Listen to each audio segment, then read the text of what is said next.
Isasagawa sa San Fernando, Pampanga ang pagpapako sa krus ng ilang deboto sa Biyernes Santo bilang paggunita ng Semana Santa. Upang bigyan tayo ng update, makakasama natin si Gracie Rutao live mula sa San Pedro Kutud sa San Fernando City, Pampanga. Gracie? Jack, dito nga sa brul na ito sa San Pedro Kutud sa lungsod ng San Fernando, nakatakdangang ipako sa krus si Mang Ruben Inahe sa 38 taon. Pero iba daw ang sitwasyon ngayon.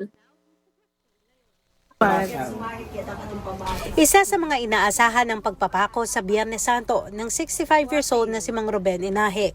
Ayon sa kanya, kumpara sa mga nakaraang taon, ramdam na niya ang katandaan at may iniinda na ring mga karamdaman. Mas magaan na 20 kilograms na ang krus pero pinakiusapan ng mga organizers na bawasan na ang mga eksenang sipa at tadyak at sa kamay na lang siya ipapapako. Hinihika na rin si Mang Ruben, kaya may mga aalalay sa kanya sakaling hindi niya makayanan ng 1.7 kilometers na pagpasan sa krus. Handa na ang lahat mula sa kasuotan, korona at mga stainless na pako na ibabaon sa kanya. Pero ngayong taon, mga kamay lang ang ipapako sa kanya. Alay niya ang panata para sa kapayapaan sa Middle East. Apektado na tayo dito sa buong Pilipinas, lalo na yung mga jeepney driver.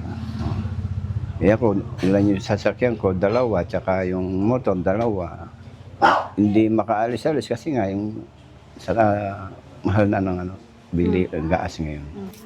Samantala, inanunsyo ng San Fernando, Pampanga LGU ang kahandaan nito para sa Maleldo 2026 kung saan mahigit 500 personnel ang ide-deploy upang tiyakin ang kaligtasan, kaayusan at maayos na daloy ng aktibidad sa Semana Santa. Gaganapin ang pangunahing pagpapapako sa krus sa ilang barangay kabilang ang San Juan, Santa Lucia at San Pedro Kutud, habang isasagawa rin ang tradisyonal na tira bakal sa iba pang lugar. Magkakaroon din ng mga assistance desk sa iba't ibang lokasyon upang tumulong sa mga deboto at turista mula Marso at 30 hanggang Abril at 3. Isinabay na rin ang paglulunsad ng bisikleta patrol para mas lumawak ang police presence sa matataong lugar. Mas napalawak pa po ang ating deployment sa gamit ng mga bisikleta kasi mas napapalawak pa po natin ang coverage ng ating security measures sa ating lalawigan. Jack, ayon sa mga organizers, higit sa isang palabas, maganda at mahalagang panatilihin ang disiplina, ang kalinisan, at ang paggalang sa pagdiriwang bilang isang sagradong tradisyon. Jack? Gracie, ganito, may mga tanong lang ako tungkol dyan sa ginagawang tradisyon dyan. Paano nila na yung safety ng mga nagpa-participate dyan? Katulad nung yung case study mo kanina, yung ipapako sa krus. I mean, may naka-standby ba na medic or doktor? I mean, paano natin na yung safety nila?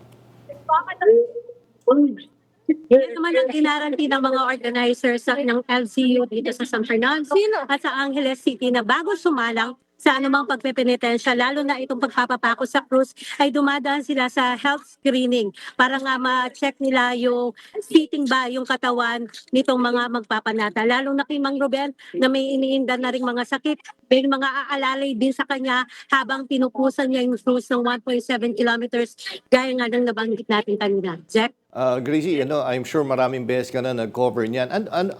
Pwede bang ipaliwanag sa mga nanonood? Kunyari, yan si Mang Ruben, pagkatapos niya ipako sa krus, ano ba yan? Dinadala ba sa ospital? Or yung wounds niya ay pwede naman magpagaling na lang sa bahay?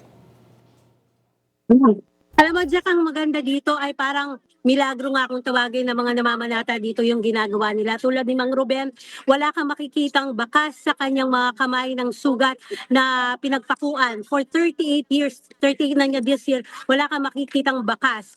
Kasi mabilis naman daw mag-heal itong mga sugat na ito. Ang sinasabi nila ng mga nagpapako mismo ay iniiwasan nilang makatama ng mga ugat dahil pag tinamaan ng ugat doon nagkakaroon ng massive bleeding. Jack? And Gracie, nakita ko sa likod mo yung lugar, parang walang kapuno-puno at ang balita ko ay napakainit dyan. Pwede man, ano ine-expect natin na crowd? Marami ba nanonood dyan? Ano yung mapapayo mo sa kanila na dapat nilang dalhin or gawin? Palagi naman yung paalala ng ating LGU dun sa mga dapat at hindi dapat dalhin. Pero para paalala rin sa ating mga kababayan, magdala lagi kayo ng tubig dahil napakainit po ng panahon lalo dito sa Pampanga. Magdala ng payong o sombrero. Huwag na po kayong magdala ng mga patalim dahil yan ay mako-confiscate. Marami po tayong mga civilian guards at mga pulis. At ang estimated crowd dito sa lahat ng 3 crucifixion sites dito sa lungsod ng San Fernando ay nasa 10 to 12,000 Jeff. Okay, maraming salamat, Gracie Rutao.